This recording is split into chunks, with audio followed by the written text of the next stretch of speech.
My dear ones, you have come to me with a question that has troubled humanity since the dawn of consciousness itself. Where does the mind go when the body dies? This is not merely an intellectual puzzle to be solved through philosophy, but a profound mystery that touches the very essence of your being.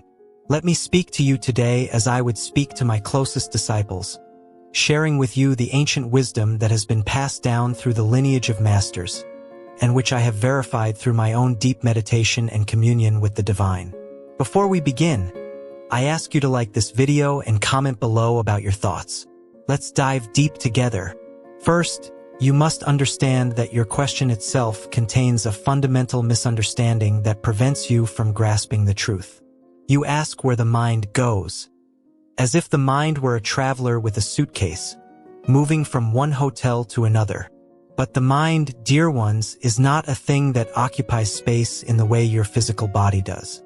The mind is a subtle instrument, a bridge between the soul and the material world, and its nature is far more complex and wondrous than most people imagine. When you look at a wave upon the ocean, you might ask, when this wave subsides, where does it go? The wise person understands that the wave never had an independent existence separate from the ocean. It arose from the ocean, danced upon its surface for a time, and then merged back into the ocean from which it came. The wave was always ocean, merely expressing itself in a particular form for a brief moment. So it is with the mind and the great cosmic consciousness from which all minds arise. But let me not speak to you in abstractions alone.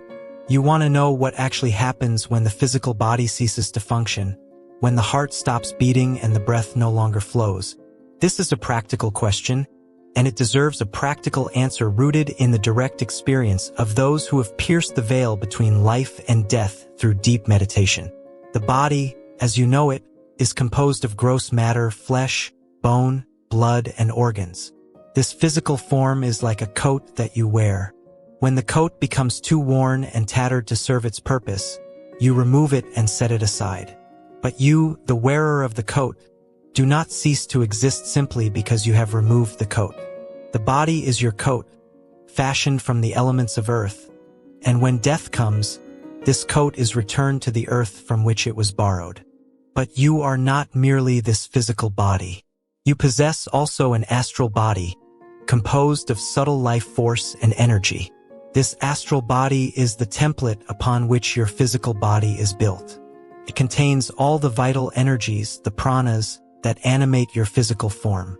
Within this astral body are the chakras, the subtle energy centers, and the nadis, the channels through which life force flows.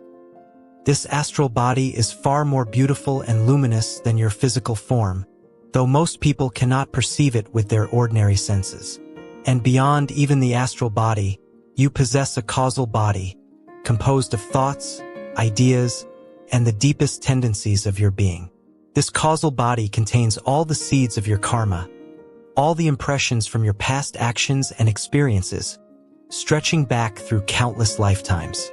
It is the storehouse of your individuality, the repository of everything that makes you uniquely you. Now, when death comes to the physical body, what happens?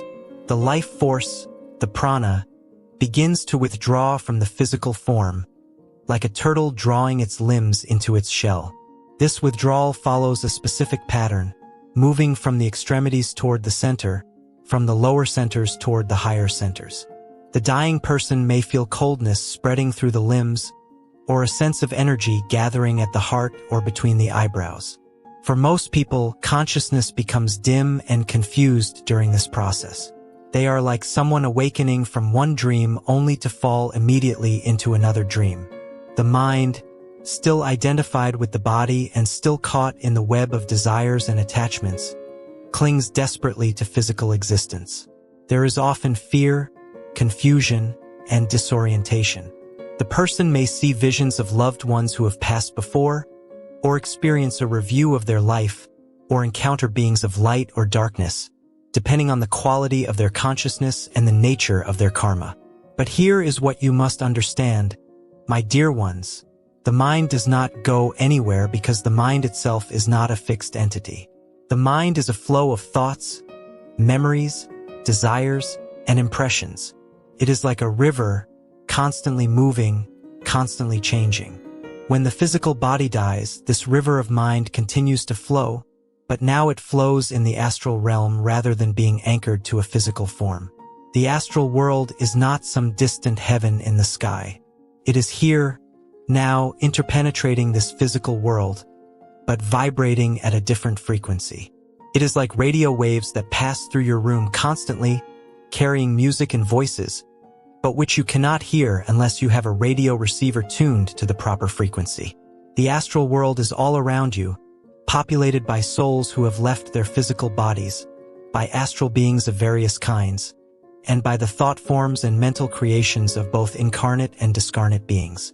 When a person dies, their consciousness, clothed in the astral body, enters more fully into this astral realm. The experience they have there depends entirely on the quality of their consciousness and the nature of their desires. Those who have lived good lives, who have cultivated love and compassion, who have sought truth and served others, find themselves in beautiful astral regions, surrounded by light and harmony. These are the heavens spoken of in various religious traditions, though they are not eternal destinations but temporary resting places. Those who have lived selfish lives, who have caused harm to others, who have been consumed by anger, greed, or hatred, find themselves in darker astral regions, experiencing the fruits of their negative karma. These are the hells or purgatories described in religious texts, but again, they are not eternal. They are learning experiences, opportunities for the soul to understand the consequences of its actions and to purify itself. But whether in pleasant or unpleasant astral regions, the soul does not remain there forever. The astral world is still a world of duality, of subject and object, of pleasure and pain. It is more subtle than the physical world, more responsive to thought and will, but it is not the ultimate reality. After a period of time in the astral realm, which may seem like years or centuries from the perspective of astral consciousness, though time functions differently there than in the physical world, the soul's karma draws it back toward physical incarnation. The desires and tendencies that were not fulfilled in the previous life, the lessons that were not learned, the relationships that were not resolved, all of these create a magnetic pull that draws the soul back into a physical body. The soul, still identified with its individual existence, still seeking experiences and fulfillment through the senses, takes birth again in circumstances that correspond to its karma and its level of spiritual development. This is the wheel of birth and death, the cycle of reincarnation, from which all souls must eventually seek liberation. Life after life, death after death, the soul wanders through various bodies and various worlds, sometimes ascending to higher states, sometimes descending to lower states, always seeking happiness but finding only temporary satisfactions that inevitably give way to suffering and dissatisfaction. But you must not think that this is a hopeless situation, my dear ones. The very fact that you are asking this question, that you are seeking to understand the nature of mind and death, shows that you are ready to step off this wheel, to find the way to permanent freedom and eternal bliss. The great secret which the masters have taught throughout the ages is this: you are not the mind. You are not the body. You are not even the soul in its limited, individualized form. You are, in your deepest essence, pure consciousness itself, the eternal witness, the unchanging reality that underlies all changing phenomena. You are a spark of the divine, temporarily identifying itself with these limited instruments of body, mind, and ego, but in truth you are infinite, eternal, and free. When you realize this truth through deep meditation and spiritual practice, death loses its power over you. You understand that you have never been born and can never die. The body may be born and die, the mind may arise and subside, but you, the true you, the self, the Atman, remain forever untouched by these changes. This is why I have always emphasized the practice of meditation to my disciples. Through meditation, you can learn to withdraw your consciousness from identification with the body and mind. You can experience yourself as pure awareness, independent of physical sensations and mental fluctuations. When you have had this experience repeatedly in meditation, Death becomes simply another meditation, another opportunity to withdraw consciousness from the outer sheaths and rest in your true nature. The great yogis and masters do not die in the way that ordinary people die. They consciously withdraw their life force from the body, gathering it at the spiritual eye, the point between the eyebrows, and then releasing it upward through the crown of the head, merging their individual consciousness with cosmic consciousness. They leave the body as you might leave a room, with full awareness and intention. There is no fear, no confusion, no loss of consciousness. They simply step out of one vehicle and into a higher state of existence. This is the goal of all spiritual practice, to achieve this conscious control over the life force and consciousness, so that you can leave the body at will and merge with the infinite. But even if you have not achieved this complete mastery, every step you take on the spiritual path makes your transition at death easier and more conscious. Every meditation you do, every act of selfless service, every moment of devotion to God, creates positive karma and raises your consciousness, ensuring that your experience after death will be more luminous and that your next incarnation will be in circumstances more favorable to spiritual growth. So what should you do with this knowledge, my dear ones? Should you become morbid and fearful, constantly worrying about death? No, absolutely not. Death is as natural as birth, as natural as sleep. You do not fear going to sleep each night, even though sleep is a kind of temporary death, a withdrawal of consciousness from the waking world. In the same way, you should not fear the final sleep of death, knowing that it is simply a transition to another state of existence. Instead, use this knowledge to live more fully, more consciously, more lovingly. Understand that this physical life is precious and temporary, a golden opportunity to grow spiritually and to serve others. Do not waste your time in trivial pursuits and meaningless distractions. Seek God with all your heart. Meditate deeply every day.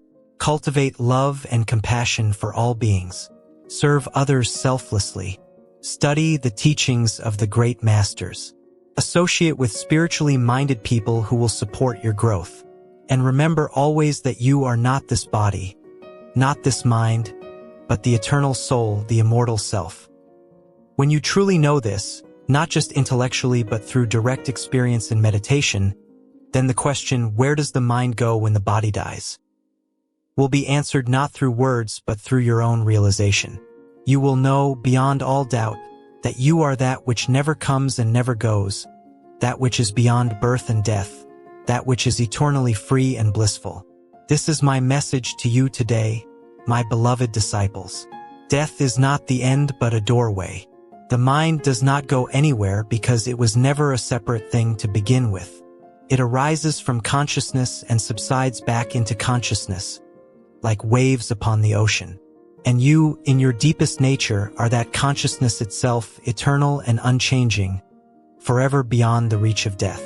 Live in this knowledge, meditate on this truth, and you will find that death, when it comes, is not a fearful enemy but a friend, a liberator, a gateway to higher realms of existence and ultimately to the supreme freedom of union with God. May you all realize your true nature. May you all transcend the cycle of birth and death. May you all merge in the infinite ocean of divine bliss.